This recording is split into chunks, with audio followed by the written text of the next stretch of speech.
¿Qué dices tú, doctor? Yo digo que es todo el cine menisco. Ajá. ¿Qué dices tú, doctora? Masivo. Masivo. ¿Qué dices tú?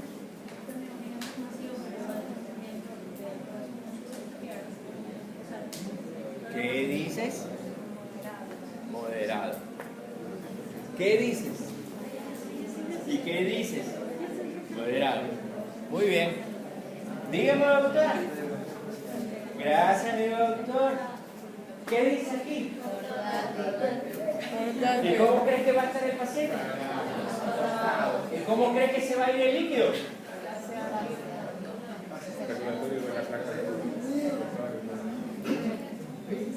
Entonces, ¿qué crees que será? Mínimo. Porque está acostado. ¿Y si ven? Señores, insisto que usted no lee. Le dije yo. Y eso les va a pasar en el examen. Usted está esperando que yo ponga la patología más HP aquí para usted llegar al diagnóstico. Verán que le voy a poner lo más simple y usted me dirá de todo. Le dije yo que las radiografías se leen, para los que vienen a clase, de afuera hacia adentro. Lo primero que tenía que buscar era de derecha, digital, me dice portátil. Ya con eso rompemos el diagnóstico. ¿Qué dices? Ahora toca salavita. ¿Derrame pleural, sí o no? ¿Mínimo, masivo o moderado? Mínimo. ¿Qué signo vemos? Bien. ¿Colon o estómago?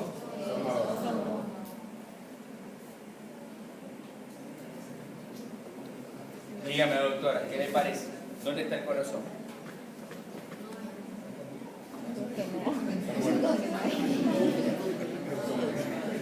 Doctora, ¿qué?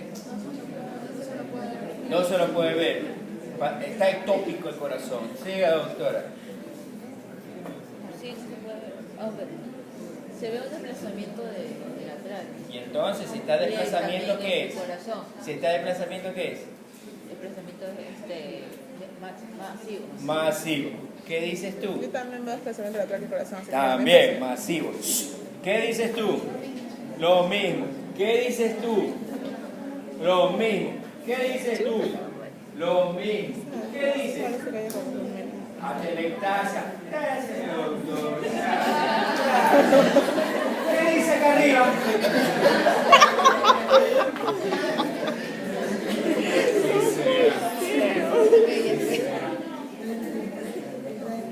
En un ratito acaba de ser doble batida y les estoy diciendo que tienen que ver todo el contorno y vamos. Y todavía me dijeron que el corazón es tópico. No tiene corazón. El corazón está aquí metido. Y usted lo primero que les dije hace un momento, que el corazón huye del agua. Porque la telectasia lo atrae.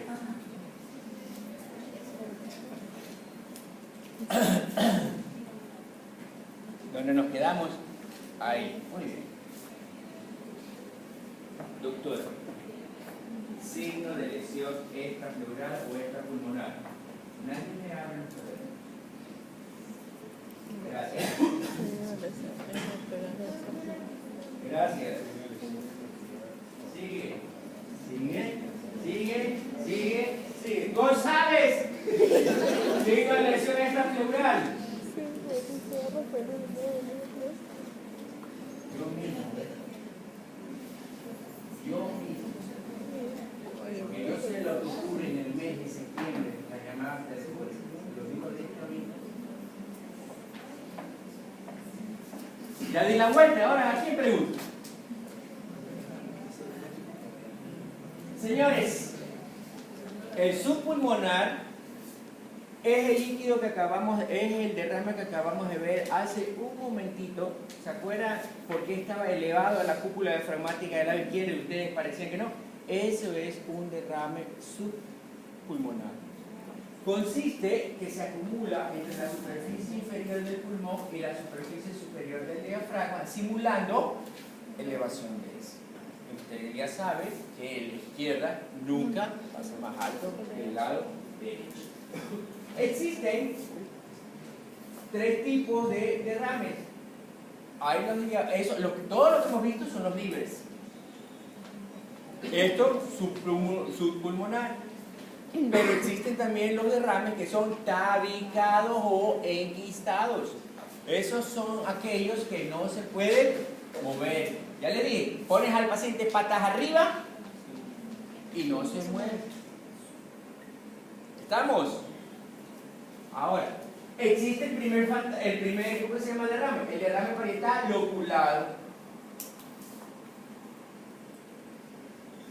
Y la imagen que usted está viendo se la sabe de memoria. Una opacidad de convexidad hacia el índice, de eje mayor vertical y que forma ángulos agudos con la pared lateral del tórax. ¿Cómo se llama ese signo? Signo de lesión extrapulmonar. Sigan anotando, creo que es la quinta vez que lo vemos, sigan acumulando materia.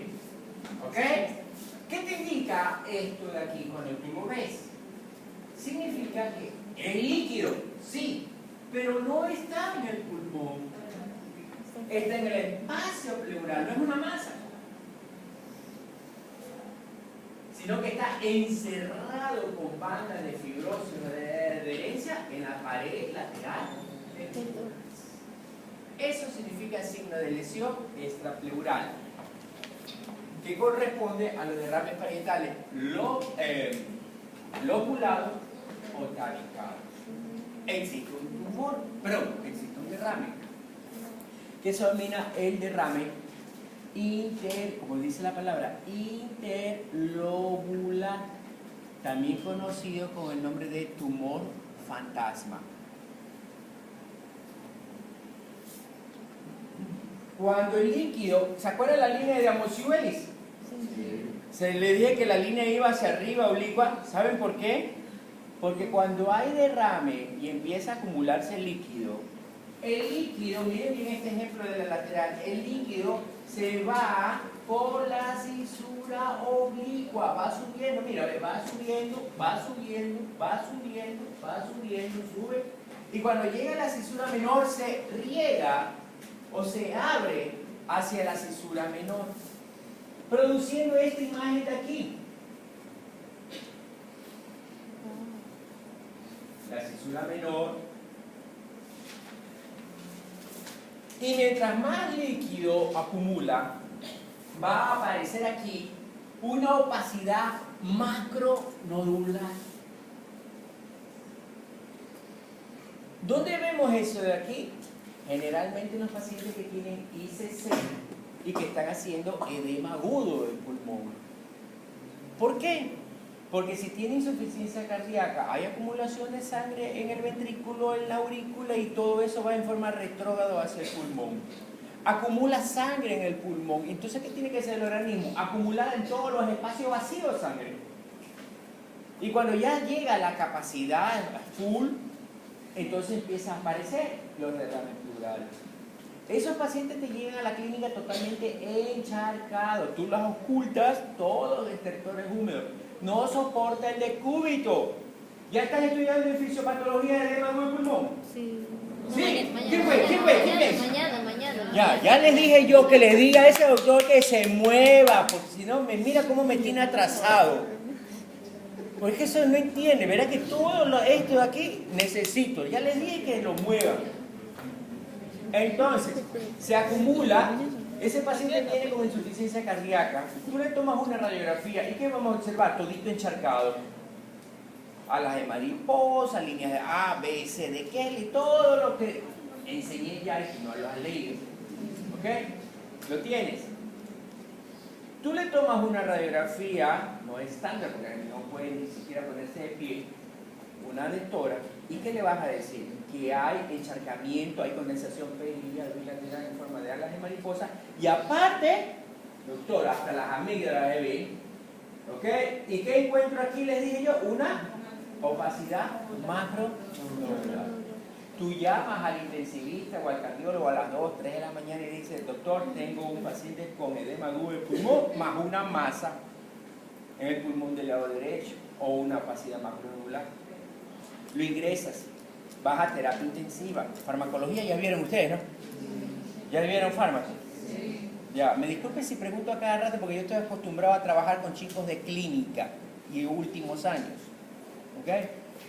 Entonces, si tiene una insuficiencia cardíaca, ¿qué voy a dar?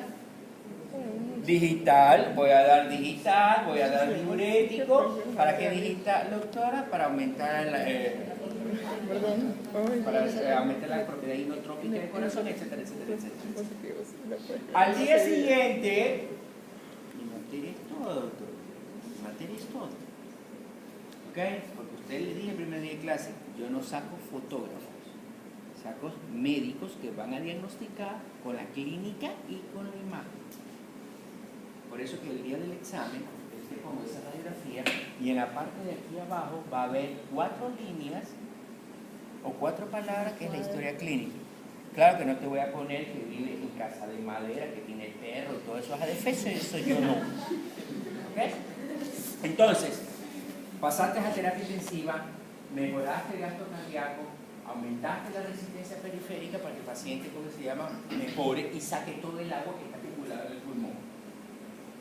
Le vuelves a tomar una radiografía portátil lectora y ¿cuál es la sorpresa, doctor? Que tu masa que había escrito ya no está. Entonces el médico te pega tu puteada y no dijiste que tenía una masa. Entonces después ven la radiografía y ven que antes de ingresar estaba esta masa y después de ingresar no había esa masa. ¿Y qué es lo que había ocurrido? No es otra cosa que acumulación de líquido en la cesura menor o había un derrame interlobular que se aparece igualito como lo estoy enseñando aquí, una masa.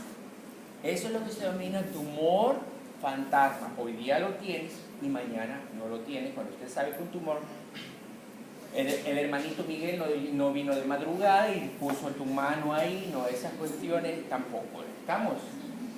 Muy bien. Derrame interlobular, parietal oculado.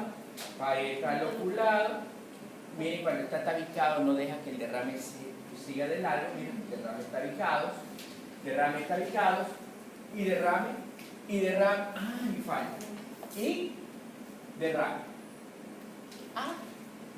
Hasta ahí diagnóstico radiológico, diagnóstico tomográfico. En radiología, como les dije hace un momento, no importa qué tipo de líquido es, solamente todo líquido se va a comportar como densidad agua y punto. Tú dirás una radiología, derrame. Pero en tomografía sí sabemos qué